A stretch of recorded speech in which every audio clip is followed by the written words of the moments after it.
সন্তান নিজৰ মাতৃভূমিত দ্বিতীয়খন মেচ খেলিবৰ বাবে উপস্থিত হৈছে ৰাজস্থান ৰয়েলছৰ এই টিম এই পূৰ্বতে দেখাই আছো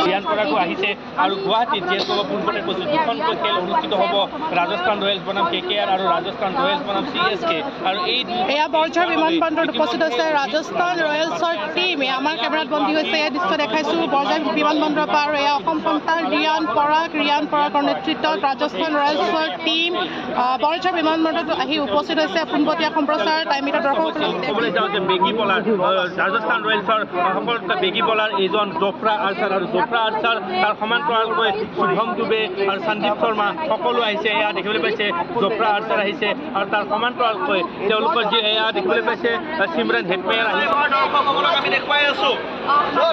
এনেদৰে প্ৰতিজন খেলুৱৈ ৰাজস্থান ৰয়েলছৰ যিসকল খেলুৱৈ আহি উপস্থিত হৈছেহি আৰু এয়া আপোনালোকে চাওক ৰাহুল দ্ৰাবিড় আহি উপস্থিত হৈছেহি আমাৰ কেমেৰাত আৱদ্ধ হৈছে ৰাজস্থান ৰয়েলছৰ নিজৰ মাতৃভূমিত দ্বিতীয়খন মেচ খেলিবৰ বাবে উপস্থিত হৈছে ৰাজস্থান ৰয়েলছৰ এই টিম এই পূৰ্বতে দেখাই আছো আহিছে আৰু গুৱাহাটীত যিহেতু পূৰ্বতে কৈছো দুখনকৈ খেল অনুষ্ঠিত হ'ব ৰাজস্থান ৰয়েলছ বনাম KKR আৰু ৰাজস্থান ৰয়েলছ বনাম CSK আৰু এই এয়া বৰঝাৰ বিমানবন্দৰত উপস্থিত হৈছে ৰাজস্থান ৰয়েলছৰ টিম আমাৰ কেমেৰাত বন্দী হৈছে এই দৃশ্য দেখাইছো বৰঝাৰ বিমানবন্দৰৰ পৰা আৰু এয়া অসম সন্তান ৰিয়ান পৰাগৰ নেতৃত্বত ৰাজস্থান ৰয়েলছৰ টিম বৰঝাৰ বিমানবন্দৰত আহি উপস্থিত হৈছে পোনপটীয়া সম্প্ৰচাৰ টাইমিটা ক'বলৈ যাওঁ যে বেগী বলাৰ ৰাজস্থান ৰয়েলছৰ সকলোতকৈ বেগী বলাৰ এইজন জফ্ৰা আৰ্চাৰ আৰু জফ্ৰা আৰ্চাৰ তাৰ সমান্তৰালকৈ শুভম দুবে আৰু সন্দীপ শৰ্মা সকলো আহিছে এয়া দেখিবলৈ পাইছে জফ্ৰা আৰ্চাৰ আহিছে আৰু তাৰ সমান্তৰালকৈ তেওঁলোকৰ যি এয়া দেখিবলৈ পাইছে সিমৰন হেটমেয়াৰ আহিছে নিজৰ মাতৃভূমিত দ্বিতীয়খন মেচ খেলিবৰ বাবে উপস্থিত হৈছে ৰাজস্থান ৰয়েলছৰ এই টিম এই পূৰ্বতে দেখাই আছো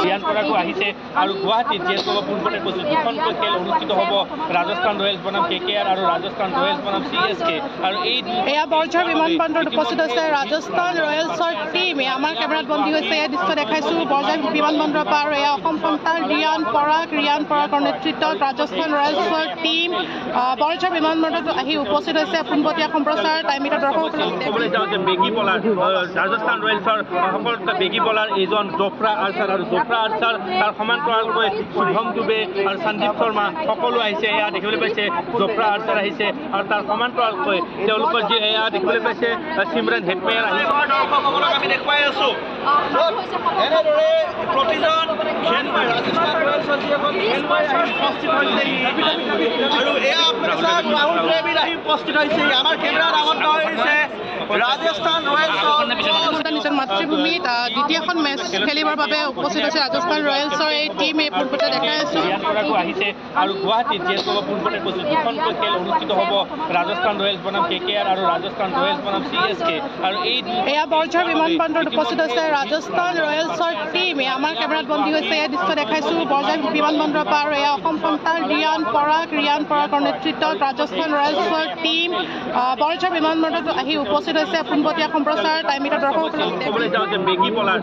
ৰাজস্থান ৰয়েলছৰ সকলোতকৈ বেগী বলাৰ এইজন জফ্ৰা আৰ্চাৰ আৰু জফ্ৰা আৰ্চাৰ তাৰ সমান্তৰালকৈ শুভম দুবে আৰু সন্দীপ শৰ্মা সকলো আহিছে এয়া দেখিবলৈ পাইছে জফ্ৰা আৰ্চাৰ আহিছে আৰু তাৰ সমান্তৰালকৈ তেওঁলোকৰ যি এয়া দেখিবলৈ পাইছে সিমৰন হেটমেয়াৰ